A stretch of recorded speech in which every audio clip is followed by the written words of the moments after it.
previously on condensation. Ellen, there's moisture on the outside of my glass. It's condensation, Johnny. But what about the fog on the windows? It's not fog, Johnny. It too is called condensation. Condensation.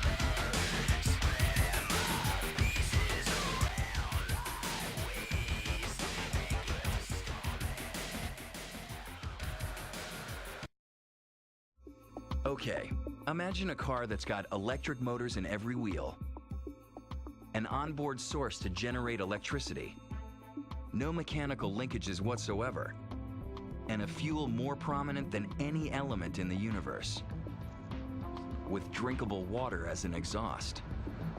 Ah, très bien. Fantasy? No. It's a hydrogen car, and it's right around the corner. We strongly believe that hydrogen Hydrogen will be the fuel of the future. it bridges the gap between renewable energy sources and transportation. But produces no pollution whatsoever, and it can be made renewably without any carbon dioxide production.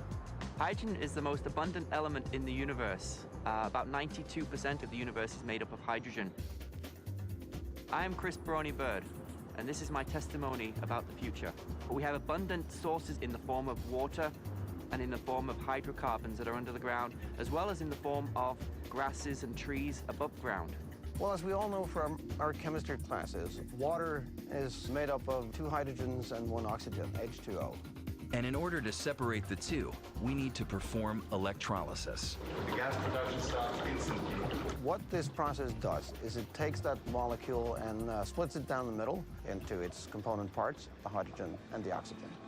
The hydrogen is separated and then captured as a gas. But how does this elusive fuel work in cars? To get full use of hydrogen, you need a fuel cell car. A fuel cell is essentially the reverse of an electrolysis process. That way you combine hydrogen and oxygen and generate electricity. If you have hydrogen stored on the vehicle in fuel tanks, much like you do today with gasoline, but hydrogen instead, and you take air in, like we do today from the atmosphere, you will generate water and electricity in the fuel cell. The water goes out the tailpipe into the atmosphere, and the electricity goes to an electric motor, which turns the wheels around. But if the sole purpose of hydrogen fuel is to charge an electric motor, why not just drive an electric car? What is the advantage of a fuel cell? That we can go further and we can recharge much faster because you just have to refuel, which can be done in about 5 minutes. That's compared to an overnight charge for an all-electric vehicle.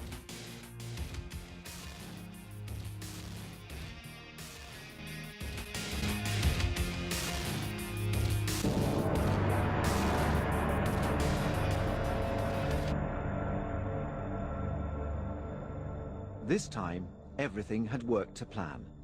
In the primary stage, lasting 70 millionths of a second, the atomic trigger had exploded.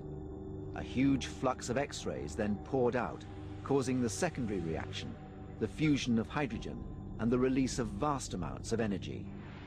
Within a second, the bomb had erupted into the morning sky as a fireball more than a mile across.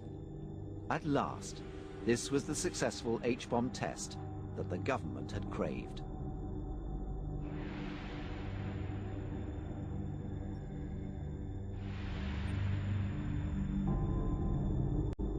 It was so unexpected and so eerie in a way, because there's no sound whatsoever. There's just this brilliant flash. Although you have your sunglasses on and your hands covering your eyes, you could see all the bones in your hands. That bright, showing through. I think one was aware of a steadily enlarging ripple in the sky. This must have been something to do with the blast, but of course it didn't ever occur to us that this is what it was until afterwards.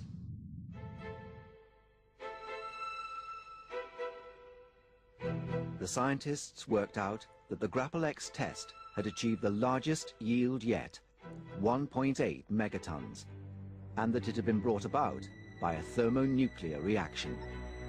It was a tremendous relief. At last, the British could truthfully claim to be a nation with the H-bomb, albeit a prototype.